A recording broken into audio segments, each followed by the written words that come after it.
안녕하세요. 오늘도 사연살롱을 찾아주셔서 감사합니다. 저는 결혼 10주년을 맞이해 시원하게 이혼장 던지고 당당한 돌싱된 40대 여자입니다.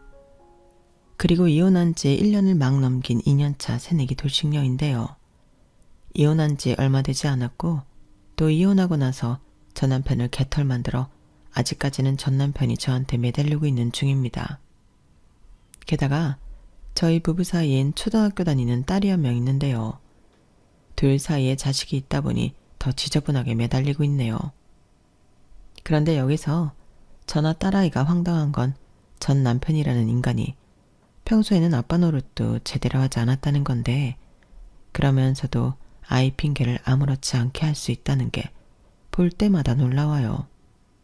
그리고 여기에 한술 더 뜨는 사람이 있었으니 그 사람은 바로 제 전 시어머니라는 여자인데, 이 사람으로 말할 것 같으면 하루에도 기분이 몇 번이고 바뀌는 사람이었어요.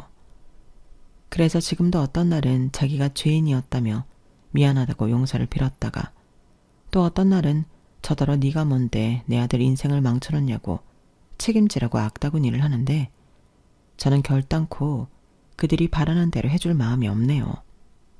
솔직히 말이 용서지, 시어머니는 자기 아들 알거지되어 힘들고 다 큰아들이 자신들에게 의지하는 게 싫어 저한테 아쉬운 소리를 하는 건데, 제가 미치지 않고서야 저들의 속을 뻔히 알고 넘어갈 일은 절대 없었죠.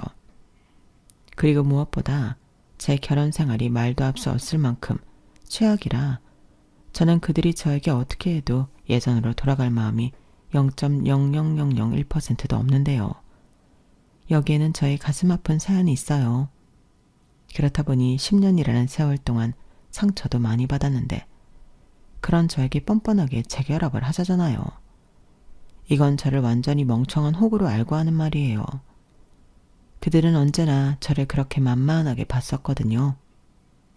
거기에 저랑 같이 사는 딸아이도 초등학생이긴 하지만 고맙게도 늘 엄마 편을 들어주는데, 그렇기 때문에 저는 더더욱 그들에게 휘말릴 생각이 없습니다. 전 남편은 그만큼 남편으로도 또 아이 아빠로도 가치가 없는 존재였거든요. 저도 다른 사람의 사연 듣는 걸 좋아해서 많이 듣고 있는데, 왜 남자들은 멍청하게 장가를 가서도 자기 식구들에게 독립하지 못할까요? 제 전 남편도 똑같은 사람이었어요. 같이 살고 있는 저랑 딸아이보다 자기 엄마, 자기 여동생이 더 중요한 사람이었죠. 오죽하면 그들이 저에게 함부로 할 때 딸에게 말리는데도 남편은 눈 하나 깜짝하지 않을 정도였어요. 아니, 오히려 딸에게 어른들 얘기하는데 네가 왜 끼어들어? 조용히 있어 라고 아이한테 상처를 주는 못난 아빠였는데요. 그러니 딸애가 아빠에 대해 조금의 미련도 없는 거겠죠. 그리고 그런 남편의 모습에 시어머니와 시누이는 더 오만방자해서 저에게 함부로 했는데, 지렁이도 밟으면 꿈틀한다고 저도 제대로 한 방 먹이고 이혼한 사연이 있어 지금부터 그 이야기를 여러분들에게 들려드릴게요. 우선 제 어릴 때 이야기를 조금만 해보자면요. 저는 거짓말 조금 못해서 부모님이 아닌 친언니 손에 컸어요. 저희 부모님은 그야말로 막장부부였거든요. 매일 돈 때문에 싸우고 아빠는 도박, 엄마는 바람, 아주 콩가루도 그런 콩가루가 없었어요. 그러니 저랑 저보다 6살 많은 언니는 늘 불안에 떨며 살아야 했는데, 나중에 알고 보니 저희 부모라는 사람들은 저를 낳기 전에 한번 이혼했다가 저희 언니도 있고 국연이 명관이라고 다시 잘해보겠다고 재결합해서 저를 낳고 다시 막장부부가 되었다고 하더라고요. 그러니까 이 꼴 저 꼴 다 본 언니는 부모에 대한 미련보다는 제가 태어난 후 자기가 겪었던 일을 고스란히 느끼는 게 싫어 늘 저를 엄마처럼 싸고 돌았는데, 그러다 제가 10살이 되었을 때 엄마와 아빠는 2번째 이혼을 했어요.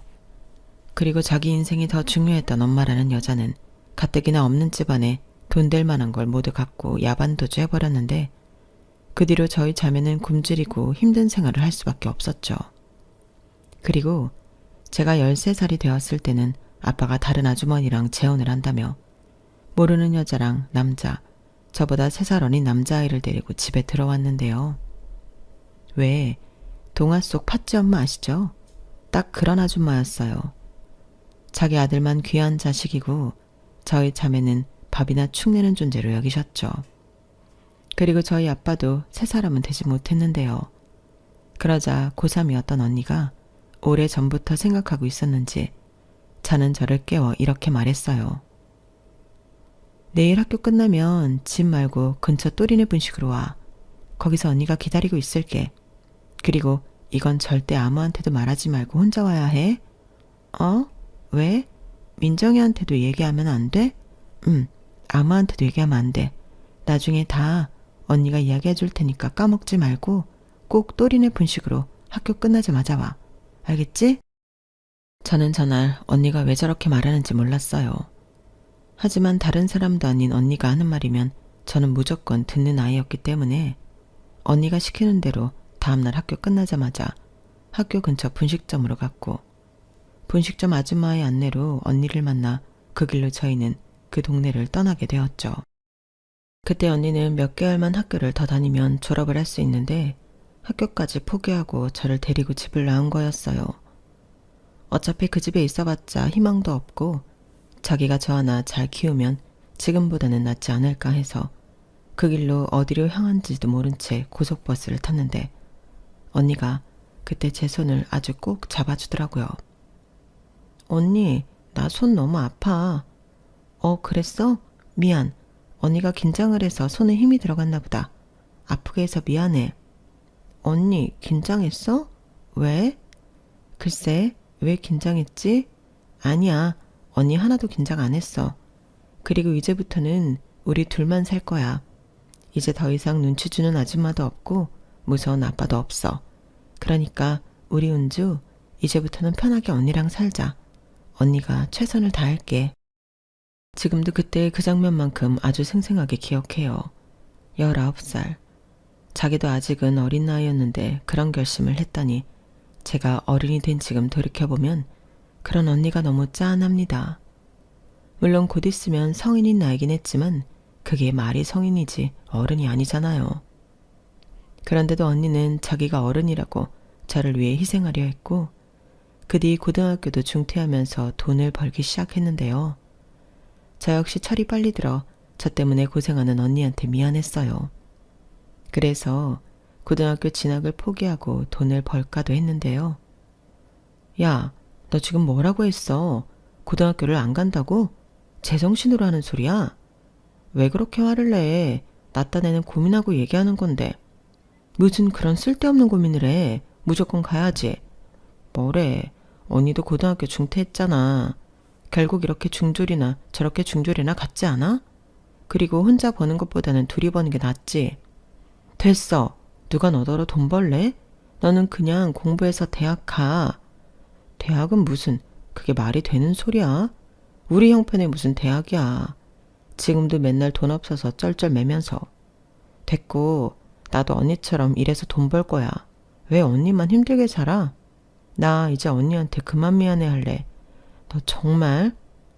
전날 언니는 단 한 번도 보여주지 않았던 무서운 얼굴로 저를 혼냈어요. 그리고 그날 처음으로 언니가 어른이라는 사실을 깨달았는데요. 그야말로 언니의 호통에 찍소리도 내지 못하고 저는 깨갱할 수밖에 없었죠. 그리고 언니도 꽤 충격을 받았는지 그의 언니는 혼자서 검정고시 준비를 하기 시작했어요. 그리고 거의 2년 만에 검정고시를 패스했는데 이제 언니도 어엿한 고졸이 되었다며 자기도 공부를 아예 놓은 것이 아니라는 걸 증명해 보이더군요. 그렇게 저는 언니 스텝 따라 딴 생각하지 않고 공부를 열심히 했어요. 하지만 사교육 없이 상위권을 유지한다는 게 말처럼 쉬운 일만은 아니었고 대학은 그저 전문대 정도로만 만족해야 했는데 저는 그게 더 좋았네요. 4년제면 그 많은 등록금을 어떻게 하겠어요. 물론 저도 벌어서 보탬이 되려 했겠지만 너무 힘든 길이라는 건 변함이 없죠. 그에 반면 전문대는 2년만 다니면 되고 저희 학교는 다른 학교에 비해 등록금도 저렴한 편이었는데 거기에서 장학금도 받고 그렇게 지내다 보니 제 바람대로 언니한테 큰 부담을 주지 않고 대학을 마칠 수 있었어요. 그리고 다른 친구들처럼 취업을 하고 대기업은 아니지만 그래도 성실하게 일하며 월급을 받으면 제가 쓸 용돈 빼고 모두 언니한테 줬는데요. 언니는 됐다며 매번 거절했어요. 하지만 저도 막무가내로 언니 통장에 입금해버리는 등 돈은 못줘 안달이었는데요. 그러니 제 나이 26세 남편을 만났죠. 남편하고는 사무실에서 오다 가다 얼굴 보는 같은 건물 다른 회사 사람이었는데 둘 다 첫사랑은 아니었지만 서로에게 홀딱 반해 연애를 바로 시작했어요. 여느 남자들이 그렇겠지만 남편도 저한테 간이며 쓸개며 모두 뺏어줄 것처럼 잘해줬죠. 그리고 제 기막힌 사연을 듣고도 저를 좋다며 옆에 있어줬는데요. 저는 그래서 더 남편이 좋았어요. 철없이 그런 남편한테 시집이 가고 싶었죠. 저 때문에 변변한 연애도 결혼도 못하는 언니가 있는데도 저는 남편이랑 맺어지고 싶었어요. 그리고 제가 결혼을 해야 언니도 언니 인생을 살 거라고 나름 합리화했는데 결혼이라는 건 쉬운 일이 아니더군요. 특히 이렇다 할 친정이 없는 저에겐 결혼은 시작부터 문턱이 너무 높았어요. 시부모님이 저를 마음에 들어 하지 않으셨거든요. 언니가 키우다시피 한 제가 뭘 배웠겠냐며 대놓고 반대를 했는데 그때 눈물도 참 많이 흘렸죠. 그때 저 집구석 사람들 인성 보고 도망갔어야 했는데 저는 바보처럼 남편을 믿었어요. 그때 당시만 해도 남편은 자기 집에서 허락해주지 않아도 저랑 헤어질 마음 없다며 여차하면 도망가서라도 살 거라는 등 저에게만 올인했는데 그게 그렇게 멋지고 의지가 됐어요. 그리고 당신들 아들이 저렇게까지 저와 헤어지지 않겠다고 하니 시부모님도 어쩔 수 없이 결혼을 승낙했는데 그때 시어머니가 이런 말을 하시더군요. 언니랑 둘이 살고 있다고 했지만 언니가 엄마도 아니고 그럼 너 결혼할 때 뭐 받을 수 있는 것도 없지? 그럼 공평하게 우리도 아무것도 안 하는 걸로 하자. 니들이 원해서 하는 결혼이니까 지하 단칸방에서 시작을 하든 정화수 떠놓고 간소하게 시골을리든 니들이 알아서 해. 설마 불만 없지? 네. 저는 저때 정말 불만이 없었어요. 바보같이 보일 수 있지만 결혼 승낙을 받은 것만으로도 그땐 감사하다고 생각했거든요. 그리고 오히려 아무것도 바라지 않는 듯한 시어머니의 말에 안심하기도 했는데요. 당시 제가 모아놓은 돈이 별로 없었거든요. 하지만 남편과 저는 하루라도 빨리 결혼하고 싶었고 시어머니 말처럼 그냥 우리 형편에 맞춰 간소하게 시작하는 것도 좋다며 설레어 했는데요. 그렇게 결혼 준비를 간소하게 준비하고 있는데 시어머님이 저에게 따로 연락해 이렇게 말씀하셨어요. 예, 아무리 그래도 구색은 맞춰야지. 안 되겠다. 너는 볼 친척도 없는 것 같지만 우리는 보는 눈이 많거든. 그래서 내가 간단하게 예단 목록 적어봤는데 너 이따 퇴근하면서 집에 좀 들러라. 내가 네 생각해서 엄청 줄였으니까 걱정할 필요는 없고 그래도 명색의 혼인이고 우리 집 식구 되는 건데 조금의 성의 표시는 하자. 그래야 나도 체면이 살지. 너 내 말 알아들었지? 네. 근데 저희가 정말 결혼 준비하는데 돈이 빠듯해서. 그래서 내가 많이 줄였다고 했잖아. 아까 내 말 뭘로 들었니? 성의 표시만 하라고. 너는 애가 시집을 오면서 그 정도도 안 하려고 하는 거니? 이러면 정말 곤란해. 저렇게 당신이 했던 말과 다르게 말을 바꾸시니 당시 저는 좀 난감했어요. 그리고 그날 저녁 제 손에 들어온 종이 쪼가리에는 저한테 하등 필요도 없는 이불 세트며 반상기 같은 것들이 적혀 있었는데 정말 돈이 없어서 걱정이 태산이었죠. 하지만 차마 언니한테 도움을 받고 싶진 않았어요. 언니는 많이 궁금해하고 또 걱정도 했지만 저는 무조건 괜찮다고만 했었거든요. 그런데 어느 날 언니는 1,000만 원이 든 돈봉투를 무심하게 툭 저에게 건넸고 필요할 때 쓰라고 했는데요. 언니, 이게 웬 돈이야? 나 돈 필요하다고 안 그랬는데? 으이그, 아무리 언니가 시집 안 간 처녀라도 알 건 다 알거든. 결혼하는데 어떻게 돈이 안 들어. 어차피 그 돈 너 시집 가면 주려고 따로 모으고 있던 돈이야. 네가 이렇게 빨리 시집 갈 줄 알았으면 더 많이 모아둘 건데. 미안하다. 그래도 신혼살림 장만할 때 보태. 안 그래도 된다고 했잖아. 내가 결혼하는데 뭐하러 언니가 이렇게 무리를 해? 야, 너랑 나랑 남이야? 시집가면 아주 아예 언니도 잊고 살겠네. 언니도 언니 노릇 하는 거야. 다른 사람 얘기 들어보니 결혼할 때 예단비하는 것도 줘야 한다며. 저는 언니의 말에 대신 눈물이 터졌어요. 미안도 하고 화도 나고. 언니는 왜 저렇게 동생인 나만 생각할까 짜증이 났는데 이걸 뭐라고 말로 표현할 수가 없더라고요. 그래서 그날 그냥 언니 앞에서 울기만 했는데 언니는 그런 저를 꼭 안고 잘 살아. 언니 잊어도 되니까. 재미나게 네 남편이랑 잘 살아. 언니는 그거면 돼. 라고 말했는데 저 말에 더 크게 울어버렸죠. 그렇게 저는 염치 없이 시집가는 그 순간에도 언니 도움으로 결혼을 했어요. 당시의 남편은 그런 처형에게 참 고마워했는데 그 마음이 오래가진 않더군요. 장모님도 아닌데 처형을 챙길 필요가 없다는 거였어요. 그게 제가 결혼하고 3년 정도 지났을 무렵이었는데 사람이 변한 건지 아니면 원래 저런 인간이었는지 저런 말을 아무렇지도 않게 하더라고요. 그리고 시어머니 역시 결혼하고 첫 번째 맞이하는 명절부터 이런 말을 했는데요. 나는 어차피 갈 친정도 없으니 명절 연휴 첫날부터 우리 집에 와 있어라. 음식 장만할 것도 많고 손님도 많이 오는데 이럴 때는 네가 친정 없는 게 도움이 되긴 하네. 어머니, 제가 친정이 왜 없어요. 그런 말씀 이제 하지 마세요. 저 언니가 기다리고 있어서 차례만 지내면 바로 가려고요. 뭐? 누구 맘대로? 우리 아들이랑도 얘기 다 된 거냐? 그럼요. 그이랑 이미 그렇게 하기로 했는걸요. 그래? 그렇단 말이지?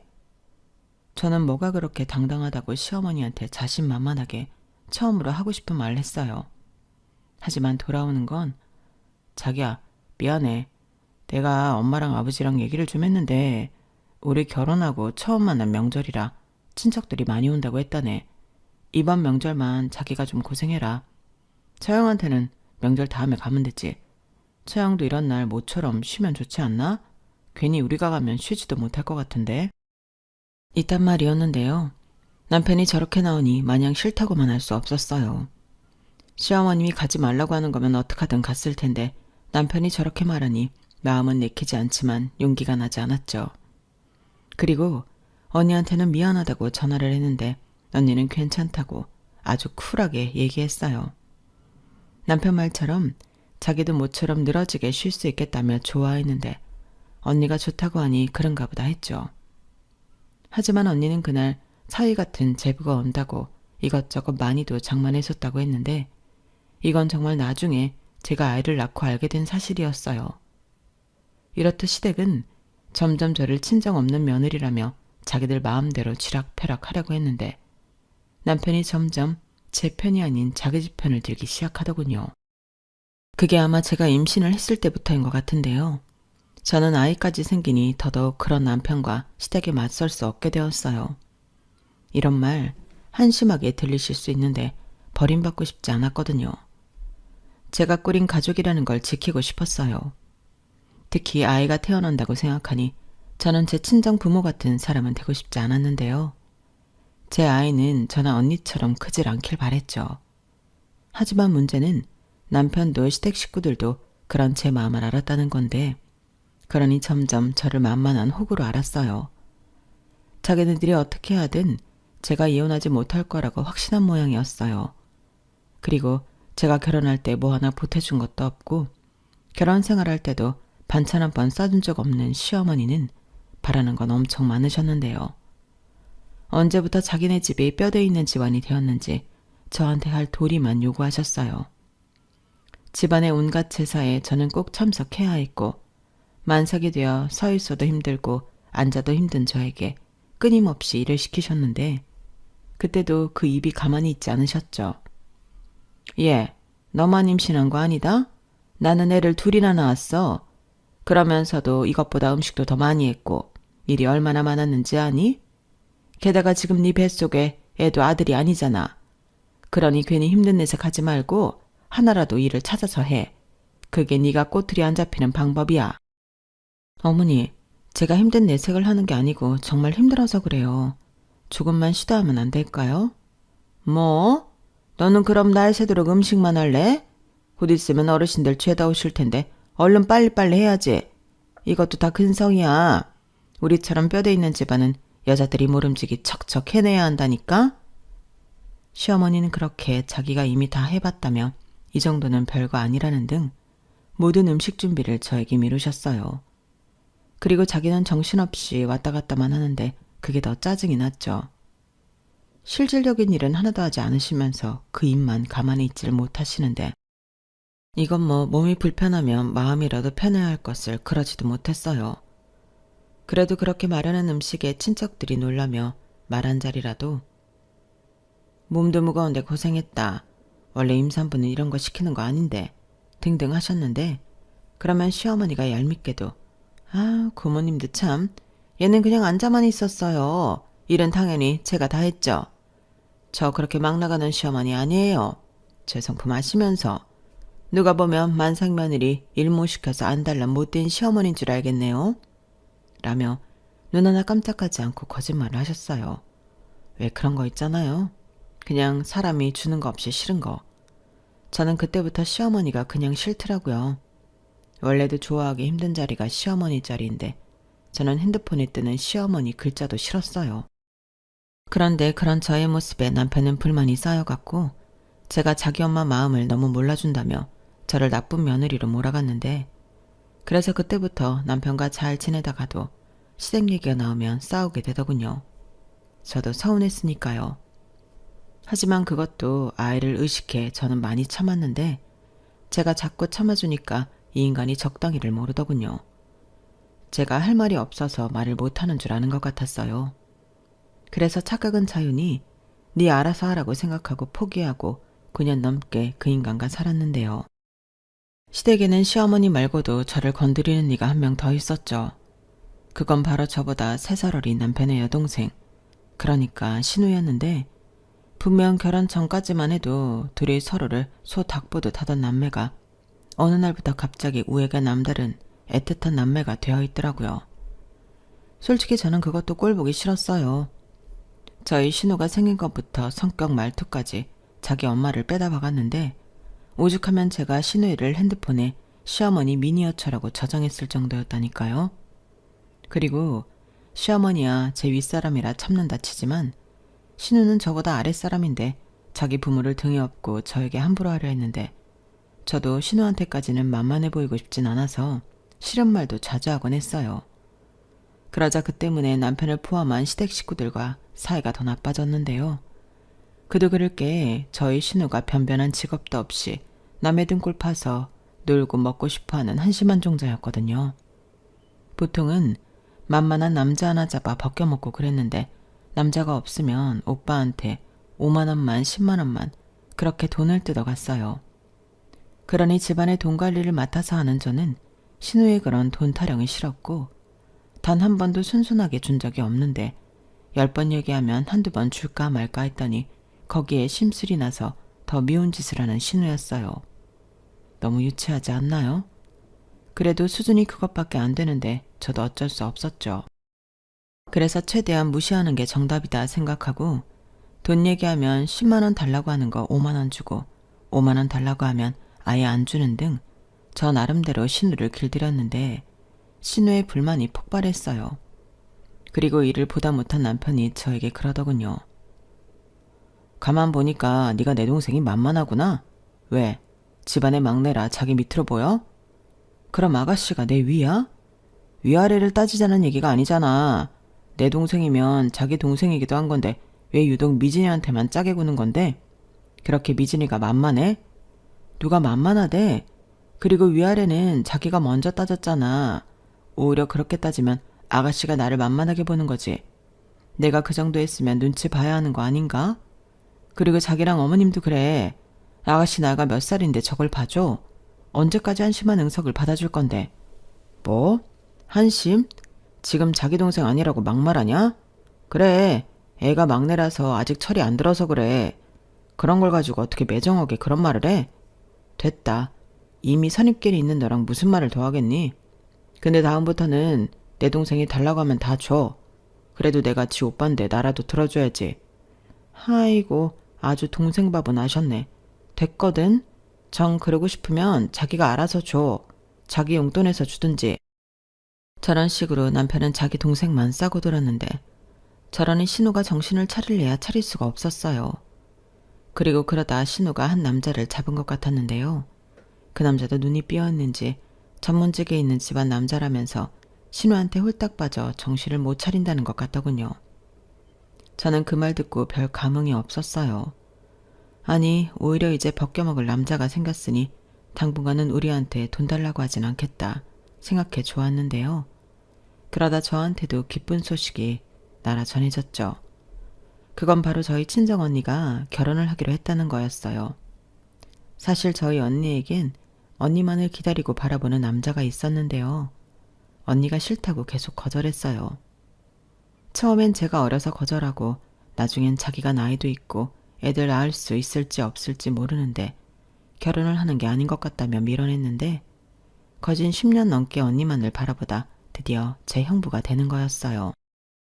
형부는 제가 고3 시절부터 봐왔던 사람으로 생긴 건 곰처럼 생겼지만 마음은 너무 따뜻하고 좋은 사람이었는데 저도 은근 둘이 맺어졌으면 좋겠다고 생각했었죠. 물론 제가 결혼하고 나서 언니가 혼자 있으니 그런 생각을 했었는데요. 무튼 그렇게 한 우물만 파더니 드디어 둘이 결혼을 하기로 한 거였죠. 그래서 저는 기쁜 마음으로 현금 5천만 원을 언니한테 결혼 선물로 줬어요. 언니는 너무 큰 액수라며 화들짝 놀랐지만 저는 그 정도는 제가 언니한테 받은 것에 원금도 되지 못한다고 생각했죠. 너 미쳤어? 이렇게 큰 돈을 언니한테 주면 어떡해? 임서방도 아니? 이 돈은 내 돈인데 왜 내가 임서방한테 허락을 받아야 해? 언니, 나 언니한테 언제고 이런 날이 오면 해주려고 결혼 전부터 모았던 돈이야. 언니도 나 시집갈 때 그랬잖아. 그래도 그렇지. 이건 너무 많지. 많기는 뭐가 많아. 그러게 나처럼 빨리 시집을 가지 그랬어. 언니가 시집을 늦게 가는 바람에 돈이 쌓인 걸 어떡해. 내가 이거 모으려고 직장도 그만두고 싶은 거 참고 다녔다. 누가 그러래. 이럴 돈 있으면 너나 쓰지. 우리 쓸 것도 내가 야무지게 잘하고 있어. 언니는 별 걱정을 다 해. 언니야말로 이걸로 집을 얻든 형부 차를 사주든 필요한 데 써. 처제, 나는 됐어. 무슨 차야. 내 차 말짱해. 말짱하긴요. 그거 연식 15년도 넘었죠? 키로수도 보니까 20만 키로도 넘었던데. 그런 차 끌고 다 사놓고 나면 그게 더 위험해요. 그리고 이제 그 차 우리 언니도 탈 텐데. 그야 그렇지만 그 정도는 내가 바꿀 수 있지. 처제, 나 능력 있어. 암요, 형부 능력 있는 거 알죠? 근데 제가 그러고 싶어서 그래요. 언니가 그랬지? 시집가서 잘 살라고. 나 잘 살고 있으니까 언니도 시집가서 행복하게 잘 살아. 너무 재밌어서 나 까먹어도 내가 서운해하지 않을게. 나도 이제 언니가 혼자가 아니라고 생각하니까 마음이 놓인다. 뭐? 지금 누가 누굴 걱정해? 원래 결혼하면 어른이 되는 건데 내가 먼저 결혼했으니까 내가 언니보다 어른이야. 우리 자매는요, 그날 참 많이 웃고 많이 울었어요. 언니는 마지막까지 그 돈을 다는 못 받겠다고 했는데 저는 무조건 받으라고 했죠. 그리고 그날 기분이 많이 좋아서 살짝 취해 집에 들어왔는데 남편이 도끼 눈을 뜨고 저를 기다리고 있었어요. 애엄마가 지금 이 시간까지 어디서 뭘 하다 온 거야? 자기 오늘 일찍 왔네. 오늘 우리 언니 축하해주러 갔었지. 자기 일찍 올 줄 알았으면 같이 가자고 할 걸 그랬다. 됐거든. 내가 거길 왜 가냐? 그리고 그렇게 늦게 오면 애 밥은 어쩌라고 그러는 거야. 아는 언니 집에 부탁하고 갔거든. 서로 일 있으면 품앗이하고 그래. 괜히 오늘따라 일찍 와서 잔소리하네. 나 오늘은 건드리지 마. 기분 아주 좋으니까. 어쭈? 왜 기분이 좋은데? 처형 뭐 로또라도 됐대? 그래서 돈 좀 떼준다고 하디? 생각하는 수준하고는. 그런 게 아니고 내가 말했잖아. 우리 언니 결혼한다고. 그래서 모처럼 동생 노릇하고 왔지. 어릴 때부터 받기만 했는데 나도 뭔가 해줬다는 게 너무 기분 좋아. 뭘 해줬는데? 그리고 뭘 받았길래? 잊었어? 우리 결혼할 때 1,000만 원 해준 게 우리 언니고 나는 어릴 때부터 부모가 아닌 손에 자랐는데 뭘 받았다고 하면 한도 끝도 없지. 설마 처형이 1,000만 원 준 거 다시 달라고 했어? 아니, 우리 언니가 그럴 사람이야? 사람을 뭘로 보고. 내가 주고 싶어서 줬어. 그리고 그 돈은 순순하게 내가 벌어서 적금 넣어 만든 돈이니까 생각도 하지 마. 부부 공동재산에 네 돈 내 돈이 어딨냐? 도대체 얼마나 해줬길래 그래? 5천만 원. 뭐 5천? 저게 진짜 미쳤네. 야, 제정신이야? 당장 가서 도로 달라고 해. 미친 건 너네. 아까 내가 한 말 못 들었어? 그동안 받은 게 많다고. 그깟 5천? 난 언니한테 5억을 해줘도 부족한 사람이야. 지금 생각하면 제가 바보였어요.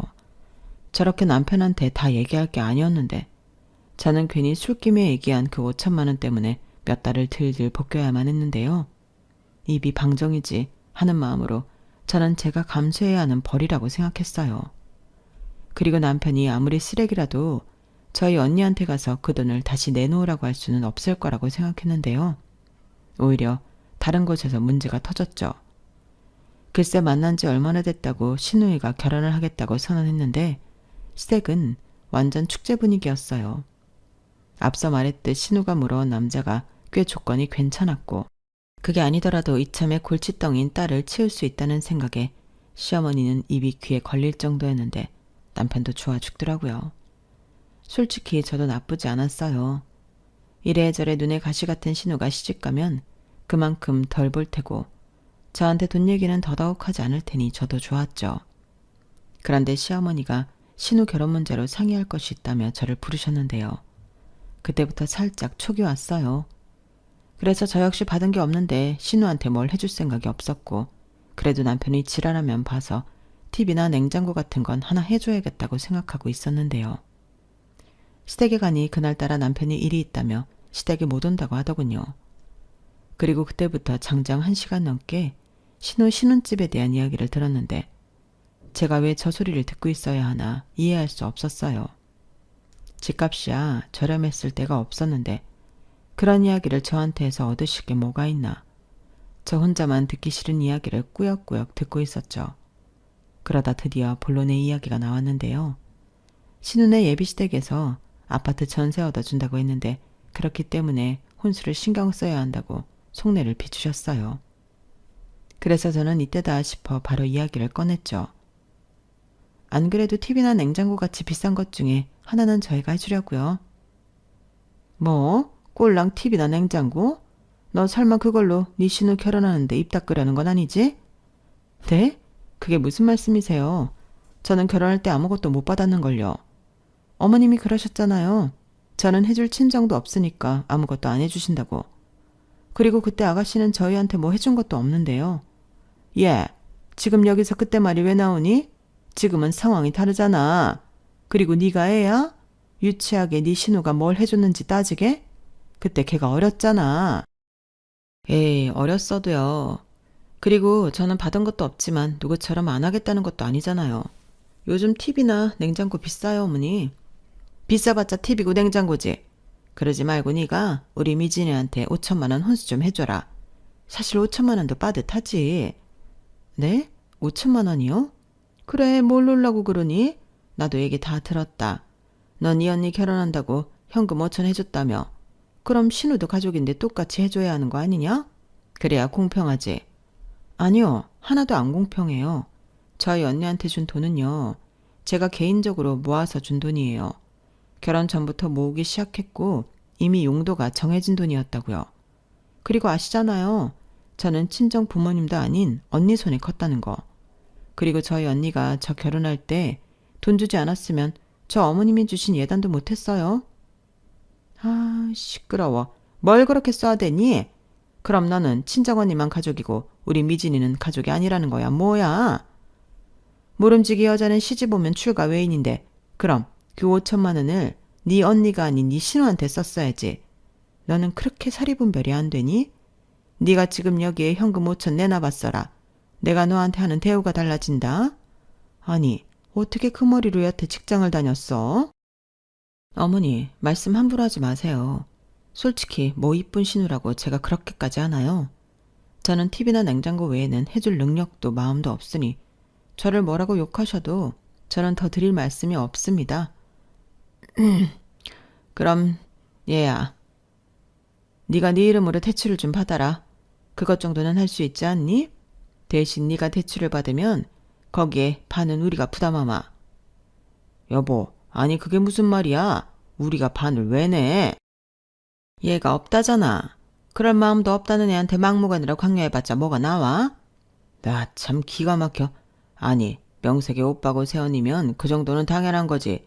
네 친언니한테 하는 거 우리 딸한테 반이라도 해봐. 부모 없는 걸 겨우 받아줬더니 고마운 줄도 모르고. 네? 지금 뭐라고 하셨어요? 왜? 틀린 말 했니? 너 부모 없잖아. 아니지. 있어도 부모 구실을 못하는 거지? 그러니 그런 한심한 부모한테 태어나서 언니 손에 막 자란 게지. 위아래도 모르고. 어머니, 정말 말씀 그렇게 하실 거예요? 사람이 할 말이 있고 하면 안 되는 말이 있어요. 말이 곧 그 사람 인격이고 인품인데 어머니 인품은 너무 바닥이네요. 됐고요. TV고 냉장고가 없던 걸로 할게요. 제가 미친년이 아닌 이상 이딴 소리를 듣고 그걸 해주고 싶진 않겠죠? 저는 그렇게 말하고 시댁을 박차고 나왔어요. 먹으라고 차려준 밥도 손도 대지 않았는데 마음 같아서는 그 상 엎어버리고 왔어야 했는데 나오고 나서 생각이 나서 굉장히 아쉬웠죠. 그리고 그날 저녁 늦게 남편이 화가 꼭지까지 차서 집에 왔는데요. 오자마자 소리 지르고 화분이고 리모컨이고 집어 던지는데 순간 트라우마처럼 떠올리고 싶지 않았던 기억이 떠올랐어요. 그래서 곧장 딸아이부터 방으로 들어가게 했는데요. 그날은 저도 남편과 끝을 봐야겠다고 생각했죠. 저런 난폭함을 본 이상 제 딸에게 저런 아빠는 필요 없다고 본능적으로 알았거든요. 그리고 이 한심한 인간은 사태 파악이 안 됐는지 제가 돈을 해주지 않으면 자기 동생 시집도 못 간다며 억지를 부렸는데요. 그러면서 한다는 말이 더 웃겼어요. 만약에 내 동생 결혼 못하면 내가 우리 집에 들어와 살라고 할 거야. 어디 시누이 시집살이 제대로 하고 살아봐. 웃기고 있네. 내가 왜 그 꼴을 보고 살아. 정신 차려. 자기가 지켜야 할 가족은 자기 동생이 아니라 나랑 우리 딸이야. 나는 너처럼 이기적인 여자한테 오만정 다 떨어졌어. 그래, 부모 정 모르고 살아서 그런다 치자. 그럼 더 우리 가족한테 잘해야지. 그럼 나도 너한테 잘하지. 됐거든? 자기 식구들은 처음부터 날 만만하게 보고 함부로 했잖아. 그것도 내가 부모 없이 자랐다는 이유로. 아니, 그게 내 잘못이야? 이럴 거면 내가 처음에 얘기했을 때 헤어지자고 했어야지. 그때는 괜찮다고 자기가 앞으로 내 가족 되어준다고 큰소리 치더니 이제 와서는 자기 식구한테 잘해야 나한테 잘하는 거라고? 고작 그것밖에 안 되는 인간이니? 또 무시하네. 네가 뭔데 날 무시해. 내가 너보다 못난 게 없는데 네 주제에 날 왜 무시하는데? 막말로 네가 최영한테 5천만 원 안 해줬으면 우리 이런 일 없잖아. 내 동생 혼수할 돈 없다고 울고불고 난리 났어. 저쪽 사돈네에서도 혼수 못 해오면 결혼 없던 일로 치자고 하는데 너는 뭐 미안한 감정도 없냐? 내가 왜 미안해야 해. 자기가 시집가고 싶었으면 남다 등쳐먹을 게 아니라 착실하게 돈을 모았어야지. 그러게 내가 언제까지 그렇게 살게 할 거냐고 했잖아. 누구 하나 따끔하게 얘기도 못하면서 왜 나한테 뭐라 그래? 내가 그렇게 만만하냐? 그럼 네가 만만하지. 네가 무서울 줄 알았냐? 됐고 대출을 받든 이 집 보증금을 빼든 내 동생 혼주 맞춰줘라. 나 분명히 말했다. 꿈 깨. 누가 그런다고 무서워할 줄 알고? 잊지 않았지? 이 집 전세 내 앞으로 한 거. 그리고 자기가 번 돈으로는 자기네 집 생활비 드리고 자기가 쓰는 카드값 내고 우리 공과금 쓰면 없는 돈이야. 뭐래, 네가 전부 관리했잖아. 그래, 내가 관리했으니까 이 정도 사는 거라고. 내 월급이 자기 월급보다 훨씬 많은 거 몰라? 저는 남편한테 의기양양하게 말했어요. 솔직히 부부 사이에 네가 많이 버니 내가 많이 버니 하는 거 유치해서 그동안 말하지 않았는데 제가 결혼 전부터 남편보다 한 200만 원은 더 벌고 있었거든요. 그리고 저는 전문되긴 해도 대졸이고 남편은 산업고를 나와 고졸이 하는데 거기서 오는 연봉 차이도 있었는데요. 남편은 돈 관리를 안 하니 그런 것도 있고 산 모양이더군요. 그래서 그때는 좀 당황하는 눈치였는데요. 그때 제가 바로 말했어요. 이혼하자고요. 더는 비인간적인 대우 받고 싶지도 않고 아이를 위해서라도 이런 집에서 키우고 싶지 않다고 했는데 그놈도 꼴에 자존심이 있다고 그러자고 큰소리 치더군요. 그래서 마음 바뀌기 전에 얼른 이혼 서류 썼어요. 그러자 그 인간이 주춤했는데 그렇다고 다시 저한테 빌지는 못하겠고 지가 한 말이 있으니 이러지도 저러지도 못하는 눈치였죠. 그러다 제가 더 많이 번다고 한 말이 생각나는지 자기는 이대로는 억울해서 이혼할 수 없다고 말을 바꿨는데요. 그러면서 쪼잔하게 한다는 말이 더 정 떨어졌어요. 지금 생각해보니 내가 말리는 것 같네. 이미 재산 다 자기 앞으로 해놓고 이러는 거 아니야? 나더러 못 만나가라고? 웃기고 있네. 됐고, 그래, 내 앞으로 이 집 보증금 내놔. 그럼 이혼해줄게. 정말 끝까지 바닥이구나. 이 집 보증금 내 적금으로 시작해 여기까지 온 거야. 물론 네가 번 돈으로 같이 안 썼다고 할 순 없지만 다달이 나간 니네 부모 생활비, 너 개인 카드 대금 그런 거 계산하면 내가 더 받아야 할 판이야. 나는 생활비 줄 친정도 없잖아. 그래서 처형한테 5천이나 해줬냐? 거기에 내 돈도 있는 거 아니야. 돈 관리 지금까지 너 혼자 했는데 내가 그걸 어떻게 알아? 서류로 다 증명할 수 있거든. 그래, 그럼 어쩔 수 없이 소송해야겠네. 나도 이참에 막말 들은 거 전부 위자료로 청구하게. 나도 그럼 더 좋겠네. 저는 제 손으로 이혼 서류를 북북 찢었어요. 그리고 다음날 바로 법무사, 변호사 사무실 찾아다니며 상담했고 가장 믿음이 가는 곳에 계약을 했는데요. 바로 소송 시작하자며 일도 시원시원하게 하시더군요. 그리고 어차피 집 보증금은 제 앞으로 되어 있고 같이 산 세월이 10년이라고 해도 시댁 부모님 생활비 드린 점도 있고 수입 자체가 제가 많은 것을 감안하면 집 보증금 뺏길 염려는 없다고 하셨는데요. 그 말에 어찌나 안도가 되는지 저는 더 이상 망설일 이유도 없이 이혼 소송을 몰아붙였어요. 그래도 어린 아이가 있어 소송 자체가 빨리 끝나진 않았는데 이 인간이 나중에 나의 친권까지 물고 늘어져 피곤하게 하더라고요. 저는 그러면 그럴수록 이 인간이랑 연을 끊고 싶은 마음에 단 한순간도 이혼을 포기한 적이 없는데요. 원래 저 같은 사람이 한번 마음먹으면 절대 뒤로 돌아가지 않는 법이죠. 그동안도 제가 가진 아픈 사연 때문에 또 제 딸 때문에 참고 또 참고 살았는데 이 인간들은 그것도 모르는 이기적인 사람들이었죠. 그래서 1년 조금 넘게 해서 드디어 이혼 소송을 마쳤는데요. 이미 시작할 때부터 제가 이긴 싸움이긴 했죠. 하지만 남편 쪽에서도 포기하지 않아 시간만 늘어졌을 뿐 달라진 건 하나도 없었어요. 게다가 딸아이도 저를 응원하며 저랑 살 거라고 했는데 그래서 결국 남편은 저한테 1,000만 원이라는 위자료를 지급해야 했고 아이 양육비도 다달이 80만 원씩 줘야 하는 판결이 났죠. 그러자 남편은 억울하다고 항소하겠다고 했는데 결국 그것도 못했어요. 남편 편을 들어줄 변호사를 못 찾은 거죠. 그만큼 제가 가진 증거들은 이 결혼 자체가 저한테 많이 불리한 결혼임을 나타냈는데 항소를 진행해주겠다는 변호사도 할 거면 큰 금액을 불러 남편은 결국 포기했어요. 그리고 남은 건 저를 붙잡고 용서를 구하는 것이라 생각했는지 자존심은 어디로 가고 지질이 궁상으로 매달렸는데요. 저는 눈 하나 깜짝하지 않고 남편 집만 용달에 보내 시댁으로 보내버렸어요. 그리고 집주인에게 사정을 이야기하고 집을 내놨고 친정언니 근처로 이사를 갔는데요. 그때부터 사는 것이 180도 달라졌어요. 살뜰히 챙겨주는 친정언니 옆에 사니 마음의 안식이 찾아오더라고요. 그뿐만이 아니었어요. 있어도 없는 거나 다름이 없던 아빠 자리도 형부가 아주 훌륭하게 채워주셨는데 운동회 때 아빠 달리기도 나가 1등을 하는 등 든든한 우리 모녀의 울타리를 만들어주셨어요. 형부가 언니를 많이 사랑하고 아끼는 만큼 저희 딸에게도 지극정성이었거든요. 그러니 언니가 더욱 형부를 사랑하게 되었는데 이제는 누가 봐도 형부보다 저희 언니 눈에서 꿀이 뚝뚝 떨어집니다. 저렇게 좋아할 거면서 왜 그렇게 형부 마음을 애태웠는지 이제라도 둘이 잘 되어 너무 다행이에요. 그리고 저희 모녀에게도 너무 감사한 존재인데 그래서 더더욱 시댁가족이랑 남편이 아쉽지가 않네요. 애석하게도 친정언니는 나이도 그렇고 몸 상태가 임신을 기대할 수는 없었는데 그래서 조카 사랑이 이만저만이 아닙니다. 그리고 형부는 남편놈이 치근덕거릴 때마다 출동하는 슈퍼맨인데요. 남편놈이 그래서 형부를 무서워해요. 그러니 시어머니까지 나서서 저한테 빌었다가 화도 냈다가 그러시는 건데 저는 상관없습니다. 당신이 당신 아들 책임지고 사시면 되죠. 그리고 신우는 결국엔 혼수할 돈이 없어 파혼을 당한 것 같은데 시집 보낼 딸도 데리고 살게 되었으니 아주 행복하시겠어요.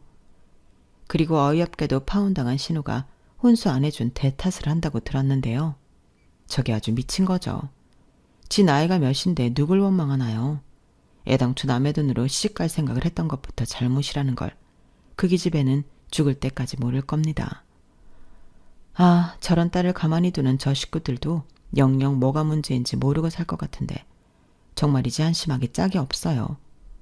그리고 저런 집구석과 10년을 지낸 제가 새삼 대단하게 느껴지는데 이젠 더 이상 한심한 저들과는 엮이고 싶지 않고 딸아이 잘 키우며 행복하게 살려고요. 처음엔 이혼하면 우리 딸도 저와 같은 아픔을 갖게 될까 무서웠는데 저는 제 친모 같은 사람도 아니고 또 든든한 이모와 이모부가 있으니 그건 걱정하지 않아도 될 것 같아요. 오히려 아빠가 있을 때보다 더 잘 키울 수 있을 것 같은데요. 모처럼 삶의 의욕이 활활 타오릅니다. 제 사연은 여기까지예요. 그래도 나름 사이다 사연이었나요? 물론 10년을 참고 산 세월이 있긴 했지만 저 남편 놈 알거지 만들고 신우 파혼하게 만들어놨으니 저는 만족합니다. 지금쯤 그 사람들이 배가 많이 아플 거 생각하니 밥을 안 먹어도 배가 부르네요. 그럼 지금까지 제 사연 들어주신 모든 분들께 감사한 마음을 전하며 저는 이만 물러갈게요. 항상 건강 잘 챙기시고요. 좋은 사람들과 좋은 날 보내세요. 고맙습니다. 여러분, 사연 댓글에 응원과 현명한 조언 부탁드려요. 좋아요와 구독은 저에게 큰 힘이 됩니다. 오늘도 좋은 일 가득하세요.